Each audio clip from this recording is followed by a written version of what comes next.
This is the Rumor Report with Angela Yee on the Breakfast Club. So listen up. Well, I'm sure you guys saw the pictures of Beyonce in India, and she was performing at a pre-wedding celebration. This wedding, they're saying, is $100 million. How much did Beyonce get it at? I don't know what her fee was, but you can imagine getting Beyonce to come perform at your wedding in India is nothing cheap to happen. Now, it's India's richest man, Mukesh Ambani. He was honoring his daughter, Isha, with the pre-wedding celebration. The actual wedding hasn't even taken place yet. So the daughter's wedding, fellow billionaire Ajay Peramal's son, Anand. So that's going to be held at their home, which is a 27-story palace. So $100 million to them is like $100,000.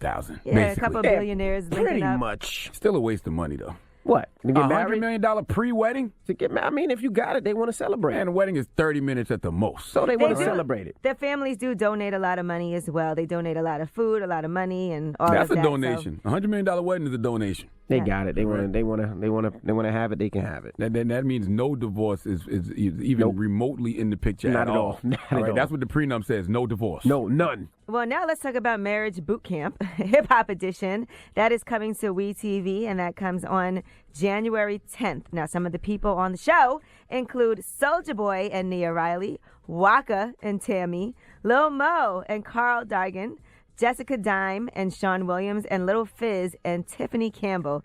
Here's the trailer. 10 days, one house, 5 hip-hop superstars. This house about to be so lit.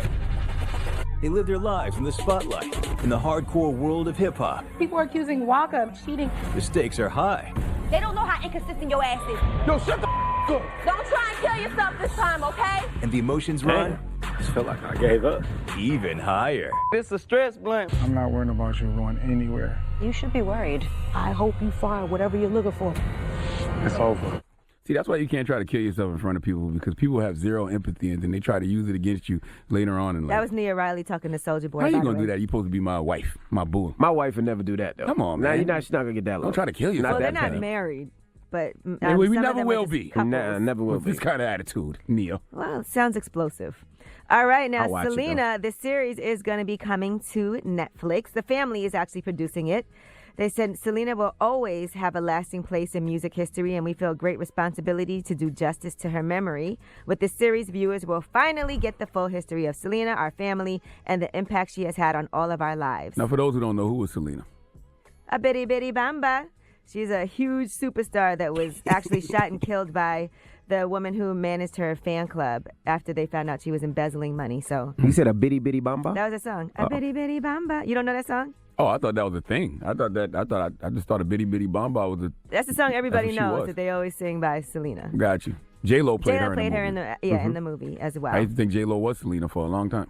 All right. Another thing that's coming to Netflix is Conversations with a Killer, the Ted Bundy tapes. It's a true crime docuseries about serial killer Ted Bundy. It's a 4-part series. It's going to have previously unheard audio of interviews with Bundy while he was on death row in Florida. Don't care about that. When they get money from that, where does that money go? Shouldn't the money go to the victims' families and all that? I'm sure it depends on what situation was worked out and, you know. Is Ted what Bundy that is. still alive? Like I know with I O.J. think he's Simpson, he dead. doesn't get any of that I money. think he's dead. All right, now Kevin Hart. Ever since he stepped down from the Oscars, they're trying to figure out what can we do to keep this show chugging along. Apparently, according to Variety, they are freaking out. Now, some reps are saying that they're bummed that Kevin didn't stay the course and serve as an example and just weather the storm and, you know, be an example for future shows. But they're also saying what's going to happen next. They might not have a host at all. That's one option, and that's happened before in Oscars history. Of course, that could be very dull because it's already kind of a dull show. Yes, it is.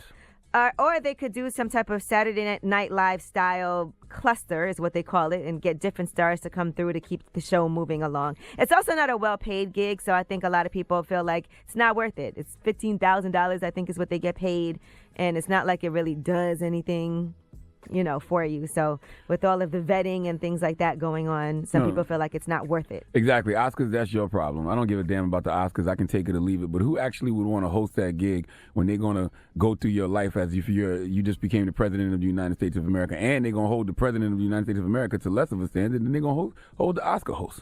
All right, now time's up Let's talk about that campaign. Right now, they are actually, coming together. Ava DuVernay, Reese Witherspoon, Gina Davis, Kerry Washington, and other big stars. They're going to do an auction, a celebrity auction, to benefit the legal fund for the Time's Up movement. Now, so far, they've raised more than $22 million since the campaign started back in January at the Golden Globes.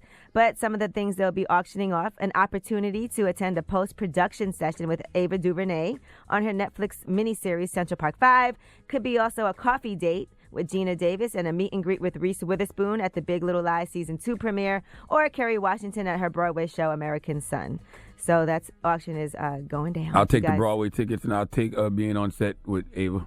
I'm not going to lie, Big Little Lies was a great series. I don't know if you guys watched that, but they have a Season 2 coming up. That show was incredible. I actually watched the entire series on the flight to Johannesburg. That's how long that flight was. All right, I'm Angela Yee, and that is your Rumor Report.